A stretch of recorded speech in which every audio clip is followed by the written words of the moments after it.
இவன் ஒரு கன்னிப்பெண்ணாலதான் சாவு வர வேண்டும்னு கேட்டிருக்கான். அந்த கன்னிப்பெண் சக்தி பெற்றவளாக வலிமை வாய்ந்தவளாக இருக்கணும் இல்லையா? அதற்காக சிவபெருமான் என்ன பண்ணார்? அவருடைய சக்தியிலிருந்து ஒரு கன்னி பெண்ணை உருவாக்கினார். அந்த கன்னி பெண்ணிற்கு மகேஸ்வரின்னு பேரு. நாராயணன் அவருடைய உடம்பிலிருந்து ஒரு சக்தியை உருவாக்கினார். அதிலிருந்து ஒரு கன்னி பெண் தோன்றினார்கள். அவங்களுக்கு நாராயணின்னு பேரு. பிரம்மதேவர் அவருடைய சக்தியிலிருந்து ஒரு கன்னி பெண்ணை உருவாக்கினார். அவங்களுக்கு பிராமின்னு பேரு.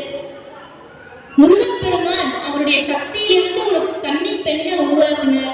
அவங்களுக்கு கௌமாரின்னு பேரு. தேவேந்திரன் அவருடைய சக்தியிலிருந்து ஒரு கன்னி பெண்ணை உருவாக்கினார். அவங்களுக்கு இந்திராணின்னு பேரு.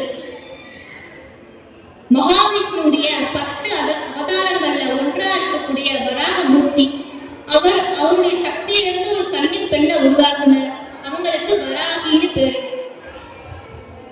யமதர்மர் அவருடைய சக்தியிலிருந்து ஒரு பெண்ணை உருவாக்கினார். அவங்களுக்கு சாமுண்டின்னு பேரு.